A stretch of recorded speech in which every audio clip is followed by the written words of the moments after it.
One of an NBA doubleheader, a rematch of last season's NBA Finals as the Portland Trail Blazers travel to Detroit to face the streaking world champion Pistons. In game number 2, we'll swing out west as the injury-riddled Cleveland Cavaliers try to turn things around in the LA Forum as they take on Magic Johnson and the Lakers next on TNT.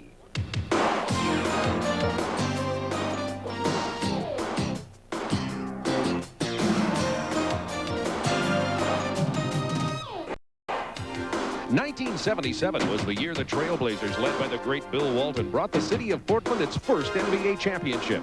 Last season, the great Northwest and its die-hard fans were treated to another trip to the finals, only to see the Pistons spoil the party. But the new season has seen a determined Portland team with revenge on their minds. Earlier this season, the Trailblazers jammed the world champs, but Detroit has reeled off 7 straight wins and will be looking to cool off the Blazers.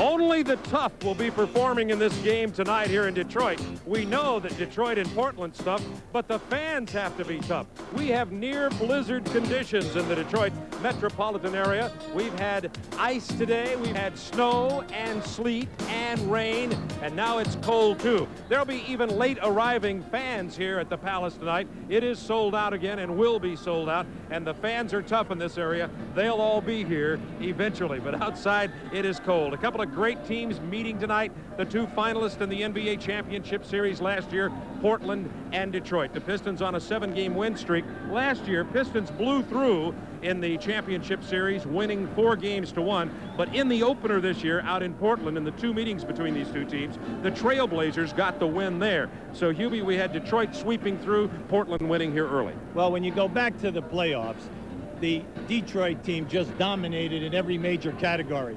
You can see in the rebounding, they swept the #1 rebounding team away. They even beat them at the three-point shooting with Isaiah Thomas excelling and going to a new level. The guard play was absolutely outstanding. But when they played in Portland in Game 1, the game just completely turned around. Portland dominated the boards with a suffocating switching defense. They were out in the open floor and just scored at will on the fast break. Danny Ainge, the new addition, along with Drexler and Porter, dominated the 3 Detroit guards. It was an outstanding performance. Now, interestingly, as you and I looked at matchups today between the Detroit Pistons and the Portland Trail Blazers, as we look at them on paper, you'd think that Portland would regularly beat Detroit. Just barely, but regularly, and that's not been the case. Well, if you go back to the playoffs last year, they were in command when you got into the last 6 minutes of all of their losses except 1. Now, but as you look at this basketball team, it's completely flexible. They are very, very confident. They can play small. They can play big. If you want to fast break, good. Now, the maturity must come in a half-court execution, and that's what they learned at playoff time last year. It's really an exciting basketball team. Should be a good game here tonight. Vicious rebounding. Both teams play the defense very well, and of course they both know that they are the teams to beat until proven otherwise in the NBA in 1991. You'll now be back here to the Palace in cold, blizzardy Detroit in just a moment. But right after this, we'll be going back to our studios in Atlanta.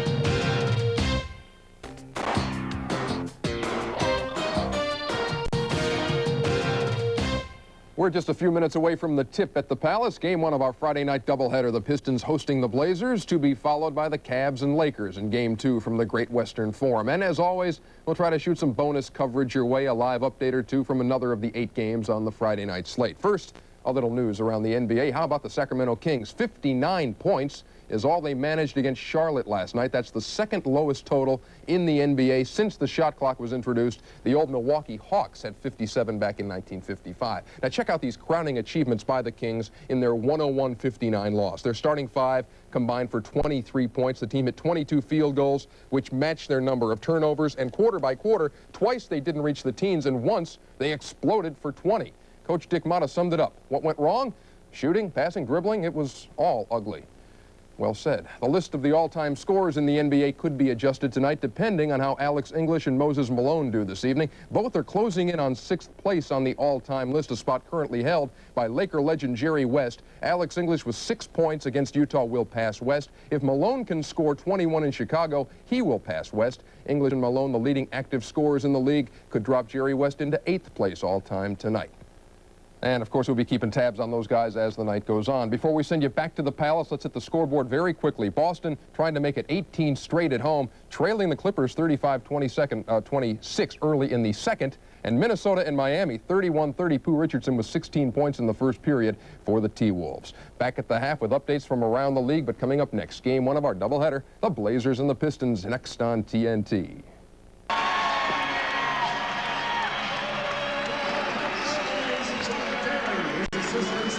Along with Hubie Brown, Bob Neal at the Palace in Auburn Hills, metropolitan Detroit. Big snowstorm outside, but we're ready to play basketball inside.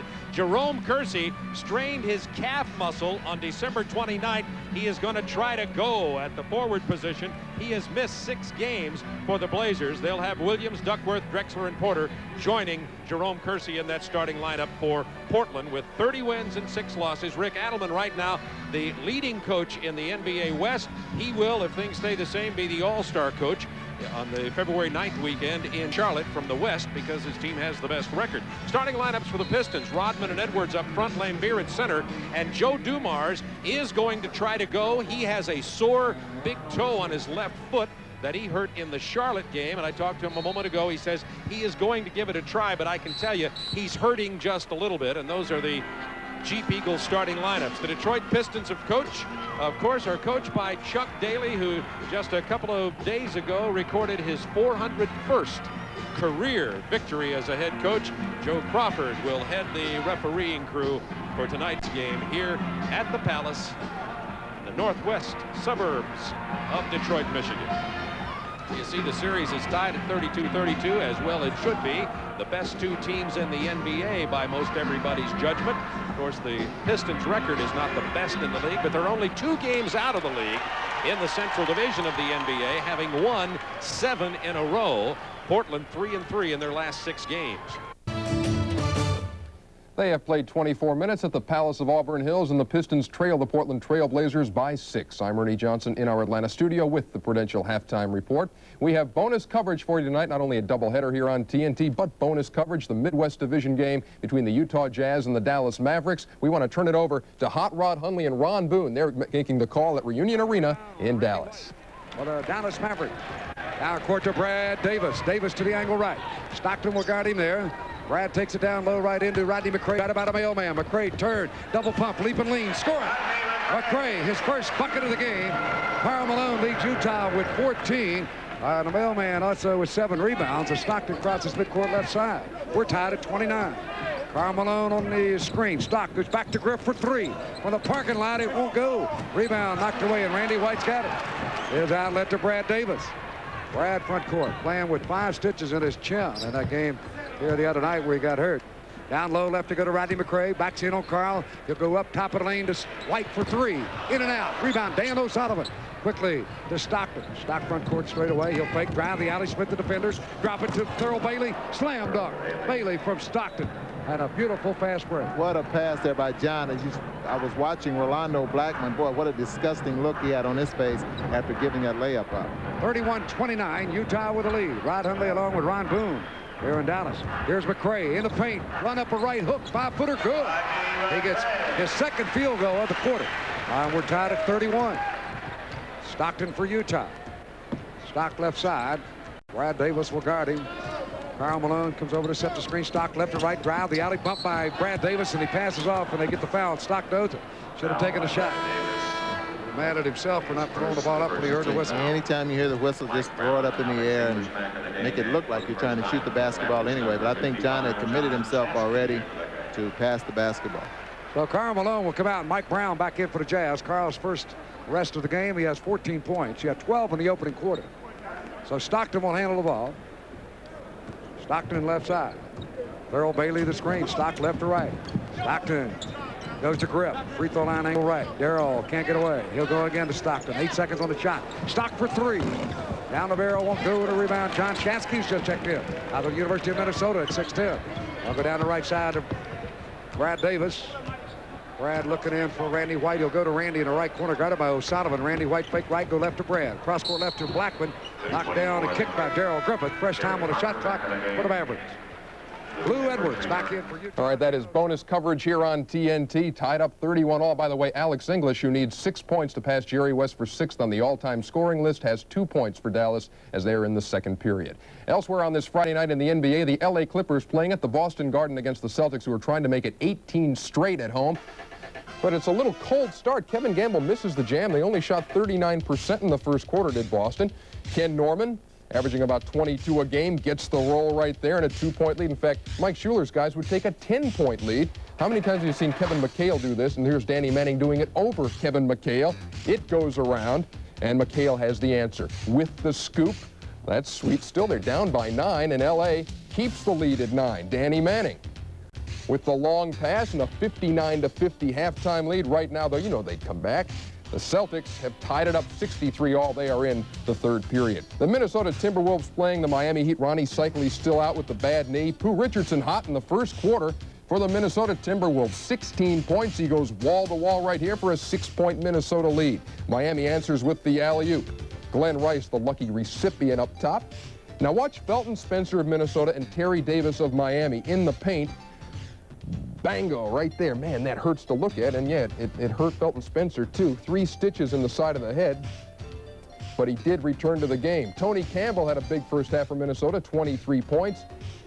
Takes the feed with the reverse 6-point lead for Minnesota. They are in the third period right now. Minnesota with a 4-point lead, 72-68 over Miami. The Atlanta Hawks trying to make it 8 straight, playing at Chicago Stadium tonight, and the Bulls early in the second period have a 30-26 lead over the Hawks. And the Milwaukee Bucks, 18-0 at home, are just starting with Philadelphia. That is at the Bradley Center in Milwaukee. Just ahead on the Prudential Halftime Report, we'll recap the news of the week in the NBA with the Friday Flash. Keep it here.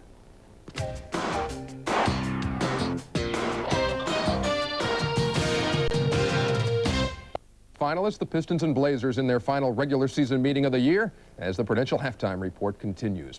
And in our never-ending quest to keep you up to speed on what is happening in the NBA, it is time for another one of those weekly reviews of hoop news we call the Friday Flash.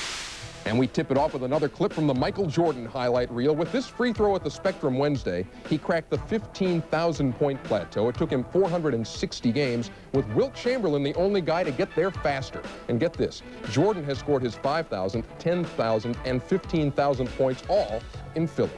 On the injury front, the news went from bad to worse for Hakeem Olajuwon. As it turns out, he will need surgery for a fracture behind his right eye. After taking an elbow from Chicago's Bill Cartwright, Houston will be without Hakeem for 8 weeks.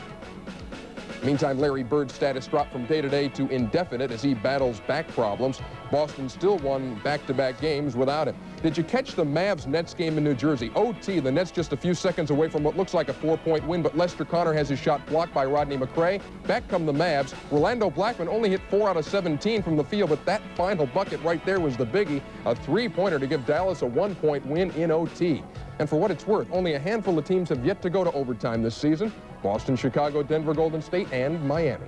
Tracking the latest NBA trade, Armin Gilliam, the newest Sixer, has jumped into the starting lineup, averaging 19 points and 6 rebounds in a couple of Philadelphia losses. Mike Jaminski, reportedly outraged when told of his trade to Charlotte, debuted in front of a sellout Hornet crowd and scored 20 against the Pistons. In 2 starts, he's averaged 17 points and 9 boards as the Hornets lost 1 and won 1. And finally, who's that guy in the Cleveland uniform, fresh from the CBA, lighting it up for the struggling Cavs? Meet Henry James. In his first 5 games in the NBA, he's come off the bench to score 15 tonight, including 5 out of 10 3-pointers, and yesterday earned his second 10-day contract with Cleveland. Henry James and the Cavs are coming up later tonight here on TNT, visiting the Great Western Forum for a date with the Lakers, Game 2 of our doubleheader.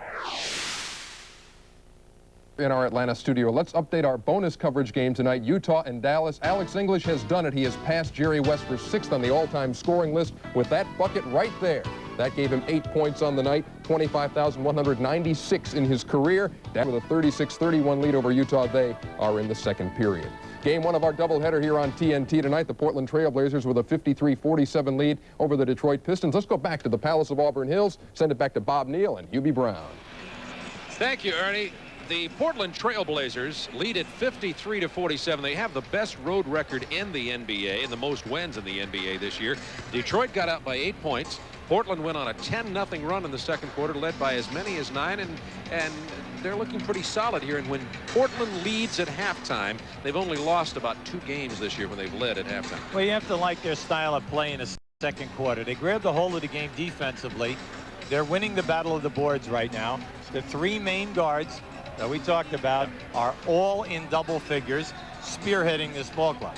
Danny Ainge came in, got 11 points off the bench to become the 3rd of the 3 guards to play so well. Well, you can see the shooting percentage, and actually it's the 3 guards that are doing basically all of the damage. The bench scoring big in favor of the Blazers because of Danny Ainge's 11 points. Now the 3-point shooting, once again, Ainge is involved because from this distance he's 3 for 4. But very quietly, Terry Porter is having a great ball game offensively. Now, early in the game, we loved what Isaiah was doing tempo-wise. He was forcing the action, breaking down the team defense, and either scoring himself or dishing off. But that went away in the second quarter.